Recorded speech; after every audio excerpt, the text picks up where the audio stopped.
नमस्ते friends. Very good morning to all. तो हमारी जो ये ऑर्गेनोन ऑफ मेडिसिन की जर्नी है जो शुरू हुई है,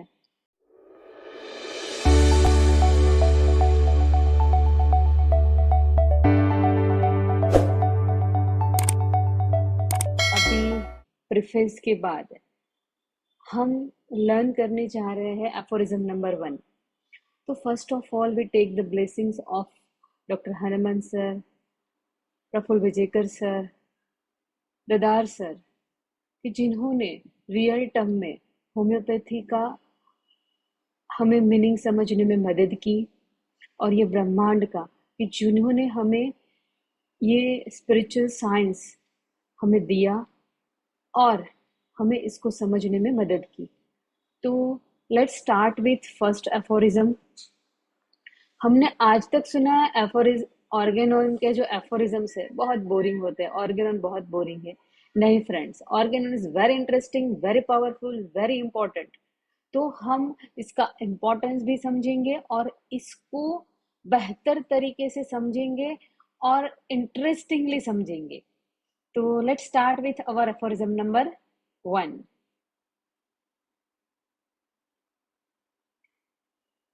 एफोरिज्म नंबर 1 हम कॉलेज के टाइम से इसको पढ़ते आ रहे हैं, मगअप किया, बहुत बार एग्जाम्स में लिखा, पर आज इसको हम सही टर्म में समझेंगे कि aphorism number 1, physicians high and only mission is to restore the sick to health, to cure as it is termed।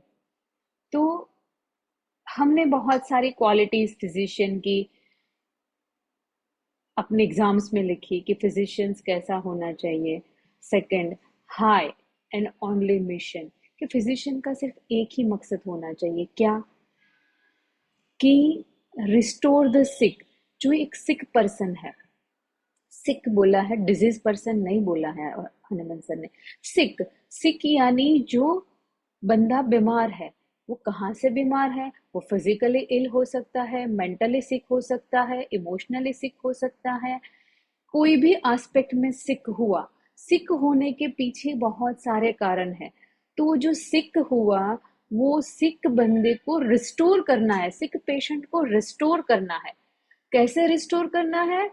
As it is term, कि जो पहले वो क्योर स्टेट में था, जो पहले उसकी रूटीन हेल्दी स्टेट था, जहां पे वो एंजॉय कर रहा था लाइफ को, पूरा एनर्जी में था, हर काम पूरी एनर्जी से, पावर से कर रहा था, जहां वो लाइफ के जीवन के हर पहलू को एंजॉय कर रहा था, तो और फुल्ली हेल्दी था। तो फ्रेंड्स, डब्ल्यूएचओ ने भी हमें डेफिनेशन दी है कि health is equal to physical, mental and social wellbeing is equal to health. तो ये जो हेल्थ है, तो हर एक पेशेंट जब ये हेल्थ को पालेगा, तब फिजिशियन का मिशन कंप्लीट होगा। तो mission, mission is not goal, not task. Mission यानी जैसे वो सैनिक बॉर्डर पे लेते हैं ना, कि mission this, mission Kargil, mission this, या फिर कोई नेता कि मिशन ग्रोथ। तो ये इसमें कोई कोई सिंगल पर्सन या ओनली फ्यू पर्सन या ओनली छोटा सा काम ऐसा नहीं होता, या छोटे थोड़े दो चार सिम्टम्स ठीक कर लिए, ऊपर ऊपर से इंसान को ठीक कर लिया, नहीं। Mission means a whole big thing. तो वो मिशन कि पेशेंट के हर एक सिस्टम को, पेशेंट को हर एक एस्पेक्ट में ठीक करना, mission is a very big thing. It's not a small and superficial goal, हम बोलते हैं लक्ष्य बना लो। नो, मिशन में बहुत कुछ शामिल होता है। तो फिजिशियन का हाई एंड ओनली मिशन क्या है? To restore. रिस्टोर यानी जो पहले था वैसा वापस से उसको रिस्टोर कर देना, as it is term. Cure, cure किसको बोलते हैं? इट्स नॉट महज जस्ट रिमूवल ऑफ सिम्टम्स। कई बार हम देखते हैं पेशेंट बोलता है हाँ मैं ठीक हूँ, कोई डिजीज हुआ, हाइपरटेंशन आया, हाइपरटेंशन कंट्रोल में आ गया, तो क्या उसकी एनर्जी पहले जैसी वापस आई? किसी को डेंगू हो गया, डेंगू ठीक हो गया, तो डेंगू के बाद क्या उसकी पूरी जो पोटेंशियलिटी थी, काम करने की क्षमता थी, वो जो एनर्जी थी, वो वापस आई? अगर आई तो हम उसको टर्म एज इट क्योर बोल सकते हैं। पर अदरवाइज हम काफी डे टू डे प्रैक्टिस में फ्रेंड्स देखते हैं कि किसी को टाइफाइड हुआ, किसी को डेंगू हुआ, या किसी को शुगर हुआ, या किसी को कोई साइकेट्रिक इलनेस भी हुई, तो उसके सिम्टम्स ठीक होते, पेशेंट क्या बोलते हैं, अभी तकलीफ कुछ नहीं है, पर पर अंदर से मजा नहीं आ रहा है। पहले जो काम का उत्साह था, पहले जो मुझे मजा आ रहा था, वो नहीं आ रहा है। कहीं ना कहीं कोई एक एस्पेक्ट छूटा रहता है पेशेंट का। तो जब हम जो पहले था पूरी एनर्जी में, अगर उसको जब हम वापस उसको रिस्टोर कर देते हैं, तो उसको बोलते हैं रिस्टोरेशन। सिक टू हेल्थ, कि पूरा सिक पर्सन था, उसको पूरा हेल्दी हुआ। Cure as it is term, कि जो बीमारी आई उसको पूरा क्योर किया।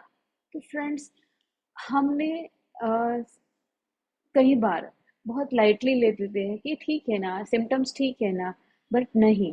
हमारा मिशन सिर्फ सिम्टम्स ठीक करना नहीं है। हमारा मिशन जो पर्सन है, जो सामने जो पूरा एंटिटी हमारी बैठी है, उसको ठीक करना है, उसको एज इट इज रिस्टोर करना है। तो फ्रेंड्स, हम आगे फुटनोट समझते हैं। फुटनोट क्या लिखा है? His mission is not however to construct so-called systems by interweaving empty speculations and hypotheses concerning the internal essential nature of vital process and the mode in which disease originate in the interior of organism, where so many physicians have hitherto ambitiously wasted their talent and their time. तो क्या लिखा? His mission, क्या है इसका mission? Not however to construct the so called systems, कि हाँ, कि हमने हम अलग अलग सिस्टम में डिवाइड हो गए, कि क्या क्या सिस्टम आई? Respiratory system, nervous system, genito urinary system, GI system. तो ये सब हमारा हिज मिशन ये नहीं है कि हम अलग अलग सिस्टम में, या फिर अगर क्योरेटिव सिस्टम में देखा जाए तो allopathic system, homeopathic system, Ayurvedic system, यूनानी सिस्टम, बहुत सारे सिस्टम है। तो एक तो हमने फिजिकल बॉडी को सिस्टम में डिवाइड कर दिया, उसको एक साथ एक स्वरूप में न लेते हुए कि इसका काम है रिनल देखना, इसका काम है हार्ट को देखना, इसका काम है ब्रेन को देखना, इसका काम है जॉइंट को देखना, बोन्स को देखना। तो फ्रेंड्स, हमने शरीर को भी सिस्टम में डिवाइड कर दिया, और जो क्यूरेटिव थेरापी है उसको भी सिस्टम में डिवाइड कर दिया। तो तो क्या बोलते हैं, his mission is not however to construct the so called systems. सिर्फ सो कॉल्ड सिस्टम बनाने का काम नहीं है। किसका? फिजिशियन का। क्या काम है? By interviewing empty speculation, speculation means धारणाएं, एम्प्टी, खाली, इंटरव्यूइंग, कि मैंने एक इमेजिन किया, मैंने एक धारणा लगाई कि ये ऐसे ऐसे होता होगा, तो उसको मैंने यहाँ से इधर जोड़ दिया, फिर इधर से उधर जोड़ दिया। तो वो हो गए एम्प्टी विविंग स्पेक्यूलेशंस, कि हमने सारी धारणाओं को एक साथ जोड़ लिया। कैसी धारणा है? जिसमें कोई तथ्य नहीं है, कोई ट्रुथ नहीं है। And hypothesis, hypothesis means theories, imaginary, काल्पनिक परिकल्पनाएं। हम बोलते हैं ना कि ऐसी परिकल्पनाएं बना ली concerning the internal essential nature of vital process. हमारे अंदर जो वाइटल प्रोसेस चल रहा है, जिससे हम जी रहे हैं, जिससे हम एनर्जी महसूस कर रहे हैं, जिससे हमारा पूरा सिस्टम एक एक सेल काम कर रहा है, वो वाइटल प्रोसेस को क्या कर दिया हमने? परिकल्पनाओं के आधार पे उसको हमने समझाना शुरू किया। And the mode of and the mode in which disease originate, क्या एक के अंदर वाइटल प्रोसेस कैसे चल रहा है, और दूसरा कि ऑर्गेनिज्म के अंदर जो डिजीज ओरिजिनेट हुआ, वो ऐसे ऐसे ऐसे हुआ होगा। शायद ये वायरस ने अफेक्ट किया होगा, ये बैक्टीरिया ने अफेक्ट किया होगा, पहले वायरस आया या पहले कुछ और आया। कोई बोलता है पहले वायरस आया, कोई बोलेगा पहले सिस्टम डैमेज हुआ। तो फ्रेंड्स, कोई बोलता है वात पित्त कफ। तो हमने क्या कर दिया ना, अलग अलग प्रकार की धारणाएं बना ली और उन धारणाओं के आधार पे ऑर्गेनिज्म को डिफाइन करना शुरू कर दिया कि डिजीज ऐसे ऐसे बना होगा। तो क्या बोल रहे कि वहां पे बहुत सारे फिजिशियंस क्या कर रहे हैं, ये कल्पनाओं में अपना टैलेंट और समय दोनों बर्बाद कर रहे हैं, क्योंकि बहुत सारे रिसर्च चल रहे हैं जो ये एम्प्टी स्पेक्यूलेशंस के ऊपर है। कितने रिसर्च फ्रेंड्स, कितनी, हर एक देश में, हर एक कंट्री में रिसर्च लेबोरेटरीज है, लाखों करोड़ों रुपए उसमें खर्च हो रहे हैं। क्यों? क्योंकि उनको लगता है ऐसे ऐसे हुआ होगा, तो वो ट्राई करेंगे, फिर कुछ निकला तो हमें दुनिया को देंगे, एक्सप्लेन करेंगे। तो बोलते हैं nor is it to attempt to give countless explanation regarding the phenomena in the disease and their proximate cause. तो क्या कर रहे हैं, तो ये समय बिगाड़ रहे हैं, अपना समय बिगाड़ रहे हैं, और क्या प्रयत्न कर रहे हैं कि जो डिजीज है इसका ये कारण होगा, तो वो नियर टू रीजन एक्सप्लेन करने में अपना समय बिगाड़ रहे हैं, which must ever remain concealed, जो आज तक कंसील्ड है। तो फ्रेंड्स कहीं सारे डिजीज है, हम बोलते हैं डाउन सिंड्रोम आया, ये ट्राइसोमी के वजह से आया, एक जीन एक्स्ट्रा चला गया एक, और हम कई सारे जेनेटिक डिसऑर्डर की बात करते हैं फ्रेंड्स, कई सारे ऐसी बीमारियां जो एंसेस्टर में कभी नहीं थी। क्या डाउन सिंड्रोम के पेरेंट बच्चे को उसके माँ बाप डाउन थे? नहीं। तो कुछ इंटीरियर हुआ जिनमें जीन म्यूटेट हो गया, कुछ चला जिसमें ट्रायोसोमी डेवलप हो गई। तो ऐसे कई सारे डिजीज है कि बोलते हैं कि मेरे एंसेस्टर में किसी को डायबिटीज नहीं था, डॉक्टर मेरे को क्यों आ गया। तो अगर हम चाह बोलते हैं कि ये हेरिडेटरी है, तो इसका जीन म्यूटेट क्यों हुआ, वो क्यों हुआ, उसका जवाब किसी को नहीं मिला है। और उसमें बहुत सारे समय जा रहा है, टैलेंट बिगाड़ रहे लोग।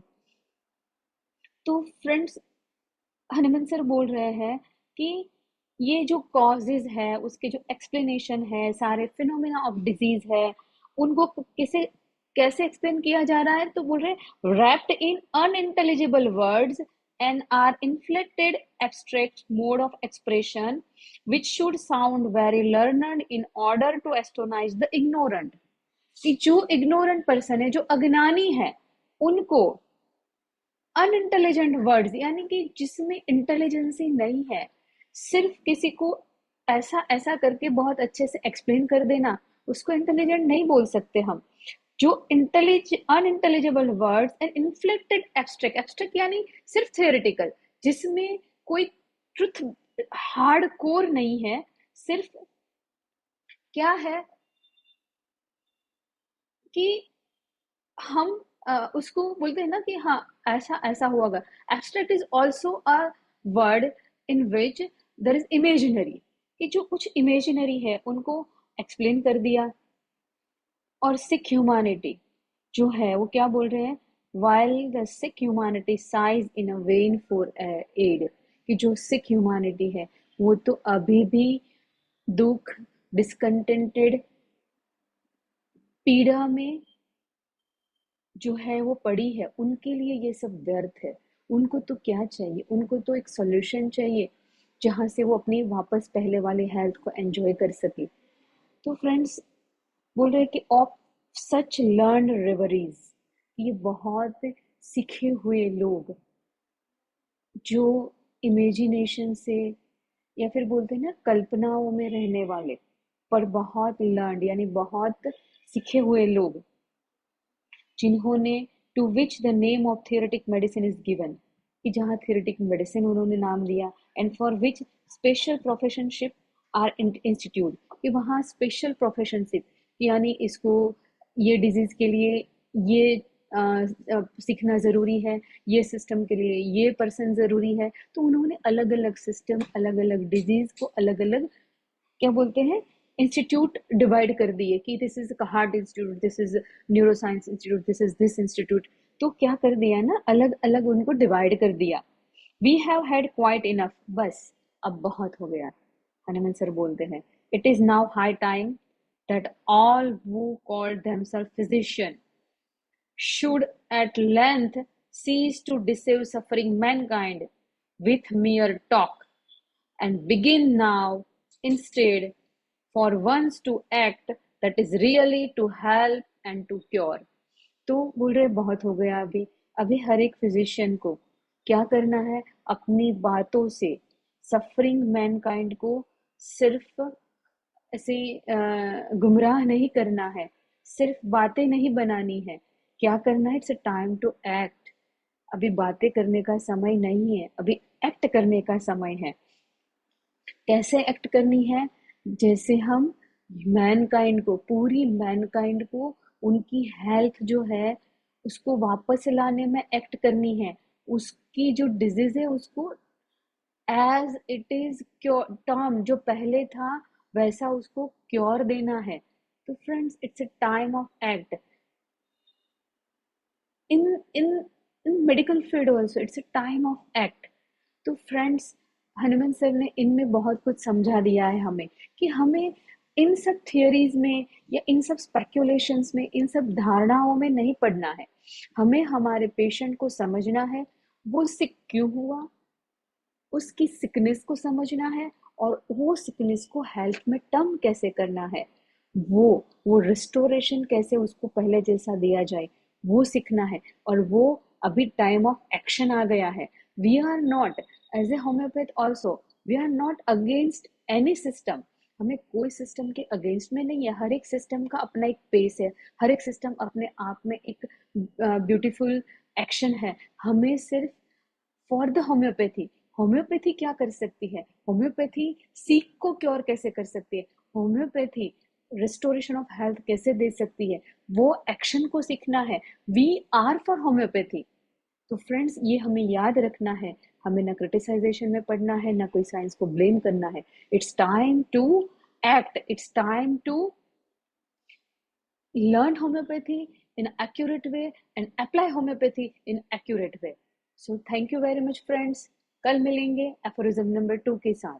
Thank you very much.